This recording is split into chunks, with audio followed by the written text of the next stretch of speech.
풍성한 교회 도기도 팀장 이인자 간사입니다.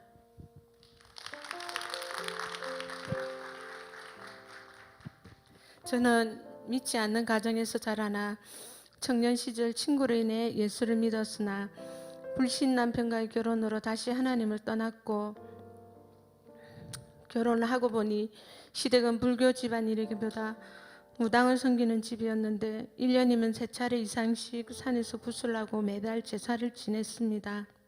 얼마나 힘이 들었는지 한 달에 한 번씩 집안의 제사를 지내다 보니 제 삶은 지칠 대로 지쳐갔고 황폐해져 갔습니다. 남편은 되는 일이 없었고 가정 경제도 바닥으로 떨어졌습니다. 그러다 하나님의 은혜로 시댁 어른이 하시는 우리 교회 앞 식당에서 일을 도와주다가 우리 교회에 오게 되었는데, 저는 지금도 그렇지만 처음 우리 교회에 와서 드린 예배를 잊지 못합니다. 예배를 드릴 때마다 눈물로 예배를 드렸던 기억이 납니다. 그런데 참 신기하게도 예배를 드리고 나면 그렇게 힘들었다고 생각한 모든 일들이 힘들지 않았고, 교회에 오는 일들이 즐거워졌으며 피곤하지 않았습니다. 우리 교회는 예배뿐 아니라 모든 셀 가족 모임이나 행복 모임과 기도 모임에도 성령의 역사들이 가득하였었고 매일매일이 기적이 상식이 되어 있었습니다. 그리고 일꾼을 위해서라면 새벽이고 밤이고마다 하지 않으시고 돌아보신 우리 목사님의 지속적인 사랑과 기도로 양육과 훈련을 통해 제 신앙은 마치 스펀지가 물을 빨아들이듯이 빠른 속도로 자라서 젤리들을 거쳐 전도 간사로 헌신하게 되었고, 지금은 현재 도기도 간사로서 14년째 사역을 하고 있습니다. 사역을 하면 할수록 도기도의 중요성을 실감하고 있습니다. 특별히 전 세계를 다니시며 사역을 하시는 목사님과 교회를 위한 기도는 더 많은 기도의 분량이 필요함을 절감하고 있습니다. 교회 기도실 안에 저를 포함해서 4명의 권사님과 간사님이 목사님과 교회를 위해 기도하고 있는데, 모세가 아말렉과의 전투 중에 시내산에서 손을 들고 기도할 때 함께했던 그 아론과 훌이 우리가 되어야 함을 알게 되었습니다. 그러나 해가 거듭되고 맞다 할수록 이렇게 중요한 도구 기도가 은사에 머물러 있으면 안 된다는 생각이 들어 모든 기도회의 출석부를 만들어 한 번이라도 기도에 다녀가신 분들의 명단을 관리하고 문자나 전화로 독려하기 시작했습니다. 이렇게 관리를 하다 보니 사역 초기에 제게 주신 신년 축복 말씀 뽑기 전에 저는 하나님께 평생 안고 살아야 할 말씀 한 구절을 달라고 기도하고 뽑았던 말씀이 있었는데, 다니엘 12장 3절 말씀이었습니다. 많은 사람을 옳은 대로 돌아오게 하는 사람은 별과 같이 영원히 빛난다는 말씀이 믿지 않는 자들을 전달하는 말씀인데, 도구기도팀을 맡고 있던 제게는 기도하지 않는 사람을 기도의 자리에 오게 하라는 말씀으로 들렸습니다. 실제로 제가 기도팀을 맡고 있으면서 느끼는 것은 세상에서 아무리 예수를 믿으라 해도 듣지 않는 사람들처럼 신앙생활도 기도해야 된다고 우리 목사님께서 그렇게 강단에서 말씀하셨음에도 그 중요성을 인식하지 못하는 분들이 정말 많았고, 시간이 흐를수록 교회 안에 또 하나의 전도가 있다면 그것이 한 사람 한 사람을 도구기도자로 세워가는 것임을 깨닫게 되었습니다. 그러나 언제나 기도를 좋아하고 기도를 사랑하는 분들이 계셔서 우리 도구기도팀에도 소망은 있었습니다. 요즘 들어 가장 은혜가 되는 일은 하나님께서 모든 기도회마다 탁월한 기도 인도자를 세워주신 일입니다. 사역 초기와 달리 이제는 지금은 제가 오히려 기도를 인도할 기회가 없습니다. 한 분 한 분이 맡은 자리에서 얼마나 성실하게 책임을 다해 주시는지 모릅니다. 또 사역 초기 나이 든 집사님과 권사님들이 주일 낮에 방에서 쉬고 계시는 것을 보고 기도회를 하자고 제안을 하여 지금까지 매주 도구 기도를 하고 있는데, 정말 놀란 것은 코로나로 인해 이분들은 스마트폰 사용이 어려우므로 그동안 하지 못했었는데 온라인 기도가 많이 힘들었고, 또 코로나가 끝나면 이제 다시 기도하는 것은 할 수 없겠다, 그럼 포기할 수도 있겠다는 마음이 있었는데, 그러나 교회 예배를 온전히 드릴 수 있게 됐던 바로 그 주일에 모든 기도의 준비를 해놓고 기다리고 계셨습니다. 아멘. 또한 한 형제는 처음 우리 교회 올 때 심한 신부전증으로 6개월 선고를 받고 투석하는 몸으로 기도팀을 섬겼는데, 도구기도실의 모든 문서 작업들과 물품들이나 간식 등 모든 기도를 자비량으로 온전히 섬겼는데 벌써 10년이 넘었습니다. 아니 15, 16년이 넘어갑니다. 이 형제님 간증으로는 처음 자기와 함께 투석을 했던 많은 분들은 지금은 이 세상에 계시지 않다고 합니다. 또 이전 기도국장님으로 섬겼던 집사님은 위암으로 투병 중에 계시다가 우리 목사님으로부터 기도를 받으시고 치유되셔서 우리 교회 정원 손질이나 안팎으로 기도 청소도 하시고 지금은 기도 인도자로서 잘 섬기고 계십니다. 그리고 우리 기도실에 전임 기도 사역자인 세 분의 귀한 권사님과 간사님은 자신의 삶을 마리아처럼 온전히 주님께 드린 분들입니다. 기도 섬김은 말할 것도 없고 또 물심양면으로 서로가 힘이 되어주고 있습니다. 또한 기도회 때마다 많은 집사님들이 변함없이 함께 기도에 동참하고 계시는데 이 자리를 빌어서 진심으로 감사의 말을 전하고 싶습니다. 도구기도팀을 섬기면서 제가 가장 절실하게 느낀 것은 도구기도자들의 연합이었습니다. 기도하는 분들이 전체적으로 큰 그림을 보지 못하면 사탄은 어떻게 하든지 하나 되지 못하게 하는 것을 방해하는 것을 깨달았습니다. 한 번은 목사님께서 일본에 가셔서 집중훈련을 인도하실 때입니다. 이를 위해서 기도하고 있었는데 무슨 일인지 기도팀 안에 하나가 되지 못하고 기도를 하긴 하지만 분위기가 냉랭한 일이 있었습니다.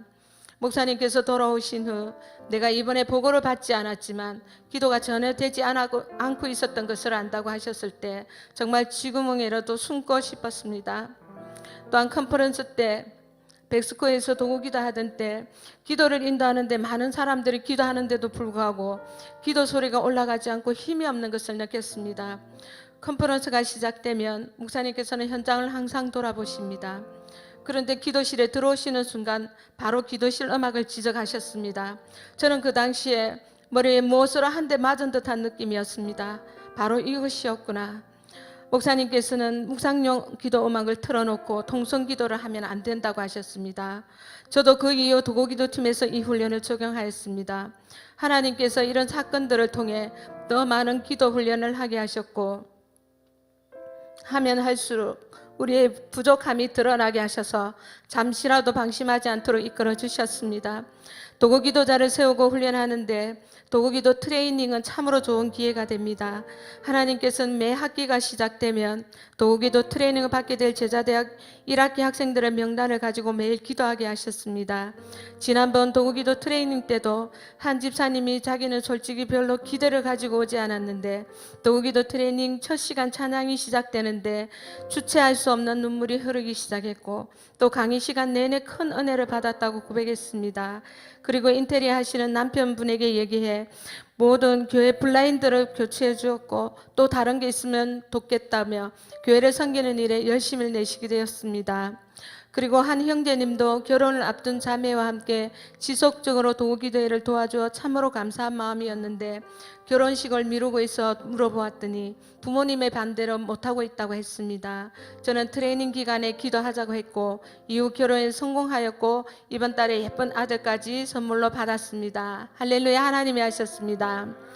작년에 코로나가 처음 시작되었을 때도 모든 모임이 중단되고 온라인으로 기도를 할 수 있다는 생각도 못하고 있었는데 목사님께서 영상으로 기도해야 할 것을 제안하셨고 우리는 신속히 준비해서 모든 예배와 또 도구기도와 또 월요 도구기도를 한 번도 쉬지 않고 할 수가 있었습니다.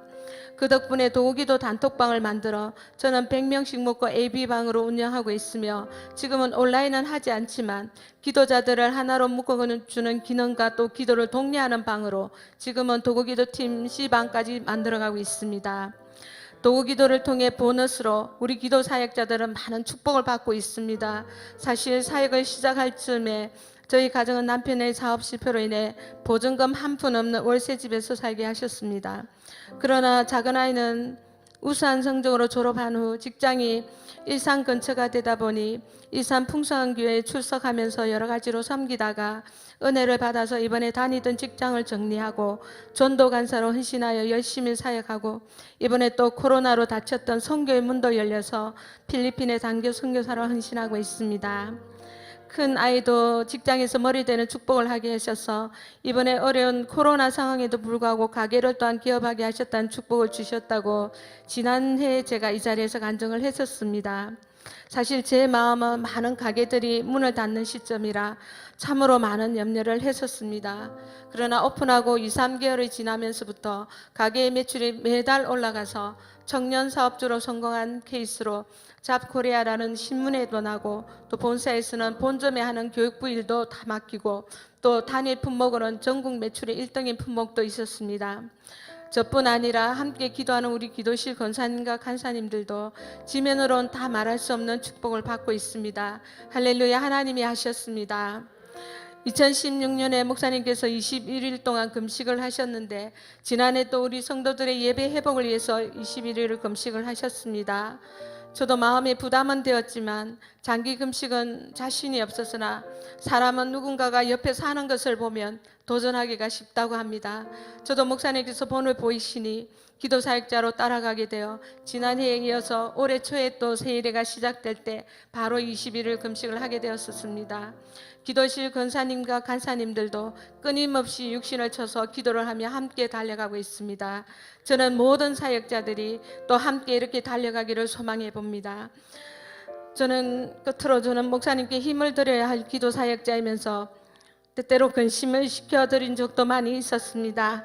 사역을 하면서 사람으로 인해 힘이 들 때면 그것이 얼마나 죄송한 일이었는지 시간이 지난 지금 교만한 제 마음을 깨닫고 회개하게 됩니다. 올해도 저는 시어머니 간병으로 사역에 위기가 있었습니다. 그런 저의 모습에도 언제나 그러셨듯이 흔들리지 않고 피는 곳이 어디 있느냐, 끝까지 기다려주시고 또 위로 격려해 주시는 스승 되신 우리 목사님께 감사와 존경을 드립니다. 목사님 죄송합니다.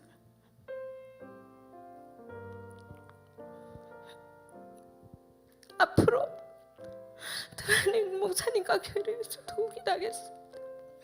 그리고 무엇보다 지금도 더욱 기도를 통해 강력하고 역사하고 계신 주 우리 하나님께 모든 감사와 영광을 올려드립니다. 감사합니다.